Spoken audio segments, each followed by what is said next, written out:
एक बार की बात है, गौतम बुद्ध अपने शिष्यों के साथ एक गांव से दूर किसी बड़े नगर की तरफ जा रहे थे। गर्मी के दिन थे और रास्ता भी बहुत लंबा था। गौतम बुद्ध अपने शिष्यों सहित बहुत देर से चल रहे थे, जिस वजह से उन्हें बहुत प्यास लगती है। वहाँ से कुछ ही दूरी पर बरगद के एक वृक्ष की घनी छाँव थी। सभी लोग उस वृक्ष के पास पहुँच जाते हैं। महात्मा बुद्ध अपने शिष्यों सहित वृक्ष की घनी छाँव के नीचे विश्राम करने लगते हैं। बहुत देर से चलने की वजह से सभी का गला प्यास से सूख जाता है। यह बात बुद्ध जानते थे। बुद्ध ने अपने एक शिष्य से कहा, आप इस बरगद की छाया से 20 कदम दूर जाकर बरगद की 2 बार परिक्रमा करके वापस आओ। शिष्य वैसा ही करता है जैसा बुद्ध ने बताया। परिक्रमा के बाद जब शिष्य महात्मा बुद्ध के पास आया तो बुद्ध बोले कि क्या आपको किसी ठंडी हवा का अनुभव हुआ था?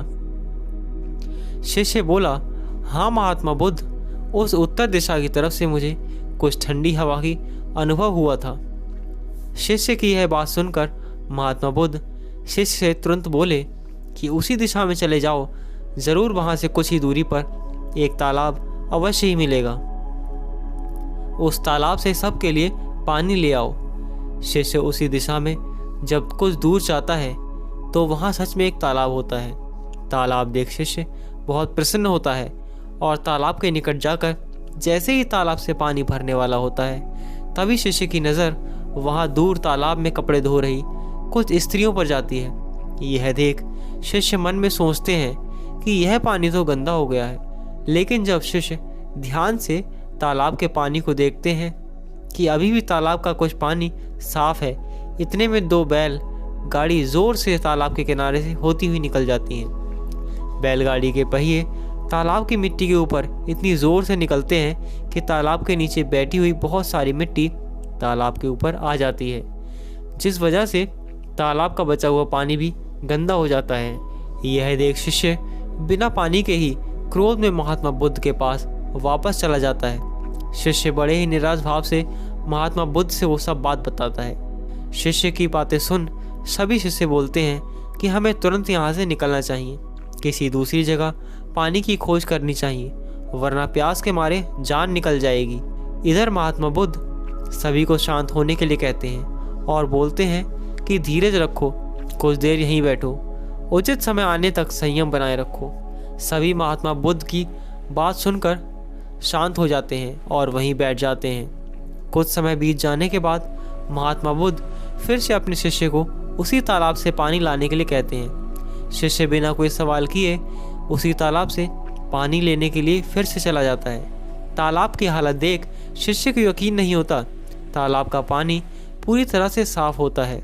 यह देख शिष्य बहुत खुश हो जाता है और पानी भरकर महात्मा बुद्ध के पास जाता है। सभी पानी पीकर अपनी प्यास बुझाते हैं, लेकिन अभी भी सबके मन में ये सवाल था कि आखिर यह चमत्कार हुआ कैसे।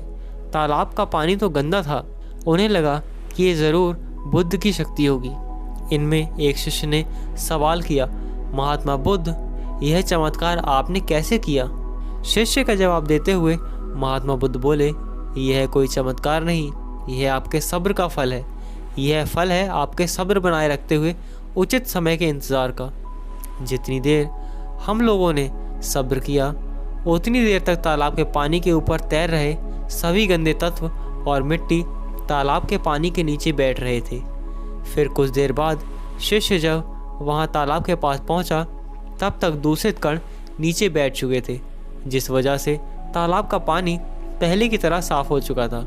यदि उस समय आप लोगों ने सब्र ना किया होता, धैर्य ना रखा होता, तो आप सब इतनी गर्मी में पानी की खोज में प्यासे रहकर शायद अब तक मृत्यु को प्राप्त हो गए होते।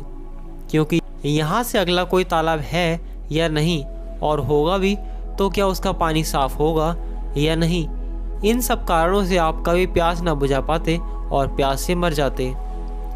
फिर इतना बोलने के बाद महात्मा बुद्ध शिष्यों को एक सीख देते हुए कहते हैं कि जैसी स्थिति हम लोगों के समक्ष आज आई है, वैसी ही स्थिति और मुश्किल दौर ज़िंदगी के हर मोड़ पर आएंगे। तब उस समय भी आपको ऐसे ही संयम बनाकर रखना होगा और अपने विवेक से काम लेते हुए ही आपको एक उचित फैसले के साथ सही नतीजे पर पहुंचना होगा।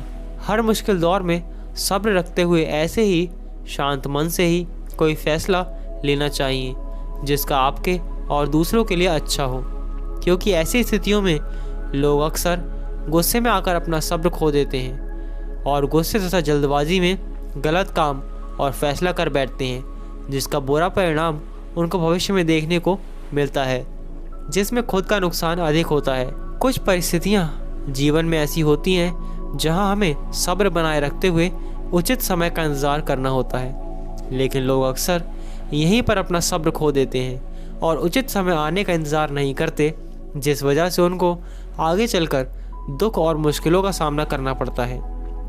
तो दोस्तों, आज की इस वीडियो से हमें ये सीख मिलती है कि हमारे द्वारा लिया गया आज का फैसला हमारे आने वाले कल की खुशी और दुख को निश्चित करता है।